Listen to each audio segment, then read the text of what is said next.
Финны пробуют Аленку. Не твоя, не твоя, не твоя, не твоя я. Это их любимая песня.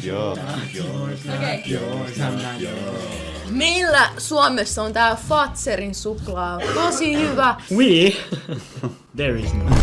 Kyllä mäkin on ihan paikallinen. Mä en tiedä, onko tää Venäjän paras suklaa, mutta ainakin feimein. Miksi siinä on vauva, jos sä haluu vetoa nuorisoon? On niin kuin babushka.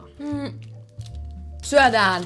Voiko tää olla parempaa kuin Fatser? Ja Ei, Pager. ja vaikka olisikin, niin ei vaan voi. Se on maailmanlaajuisesti paras suklaa. Cheers. Cheers. Ei oo parempi, mutta tässä tulee meidän Kindle.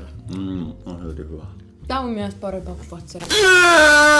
Just tää maistuu vähän sellaiselle joulukalenterisuklaalle. Niin just, toi on tommoista halpissuklaata. Mut mä tykkään siitä. Oho, nyt lähtee iso pala. Ei kiinnosta. Onko paskaa? Ei missään tapauksessa, mutta ei oo parempaa kuin Fatser. Niin, ei tää Fatseri vaan voi voi. Opinion based. Yeah. Miten Venäjä voi olla niin fucking tasapaksu? Niin kuin mun tekee mieli antaa jokaiselle tuotteelle se 7,6. Mä annan tälle nyt 7,9. Ei, 0,86. Ei, 0,84. Tässäkin tullaan aina tähän samaan probleemaan, että millä statosfäärillä näitä ruvetaan arvostelemaan. Onko se ruokana, suklaana vai... Tuotteena. Jos suklaana, niin semmonen joku 6. 6'7", I just been right on the highway. 52! 52! 52! Здравствуйте, Санкт-Петербург, это город наш!